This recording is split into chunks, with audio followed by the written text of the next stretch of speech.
Buenos días. Eh, Hoy vamos a representar un video. Mi nombre es Said Alitello Salgado y la carrera es Desarrollo del Software. La actividad es Introducción a la Ingeniería. Es Diseño de Sistemas. El curso es Introducción a la Ingeniería de Software. Y en este vamos a ver lo de unas preguntas que hay que explicar. La primera pregunta es: ¿por qué es importante que el programador aprenda a diseñar antes de comenzar la fase de la codificación? Buenos días. Como sabemos, es importante tener la base del proyecto, ya que con esta podemos diseñar el problema o estructurarlo. Podemos hacerlo en sucio, como un dibujo, conectar sus partes y podemos explicarlo y realizar gestiones de tiempo. Así teniendo inventado el diseño y podemos ver los problemas que tenemos. Segunda pregunta. En la fase del análisis se define un lenguaje de programación. ¿Qué lenguaje utilizarías y por qué?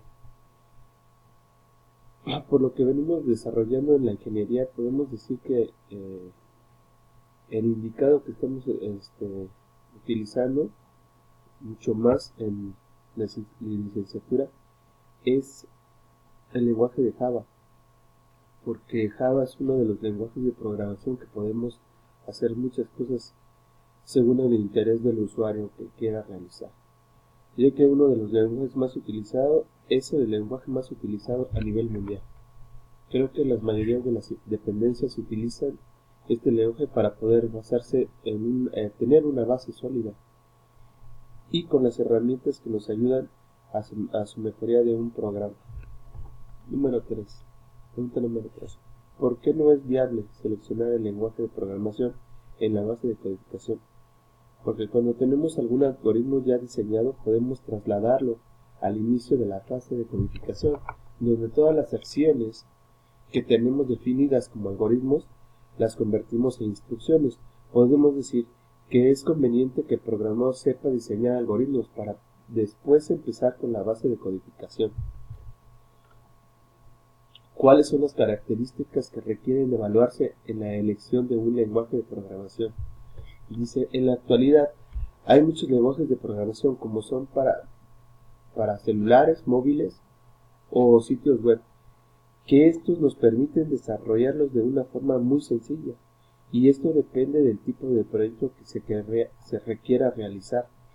Conocemos que los lenguajes de programación son diferentes sus características, pero es de suma importancia conocer las diferencias y cualidades que nos ayudan, teniendo ventajas e inconvenientes para cuando uno quiera desarrollar en la práctica, vea sus necesidades para abordar cada módulo y librerías necesarias para el proyecto. ¿Qué aspectos hacen una buena práctica de programación?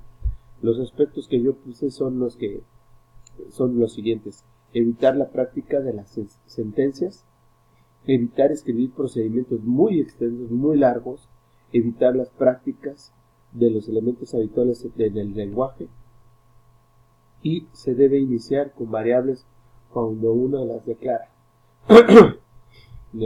Siguiente pregunta: ¿qué características pueden considerarse en el proceso de la codificación de interfaz? ¿Quién lo establece? Dice: los sistemas para codificar tienen la necesidad de clasificar, y esta surge en las necesidades de registrar, ordenar, identificar, agrupar, así como clasificar los fenómenos para agilizar su registro.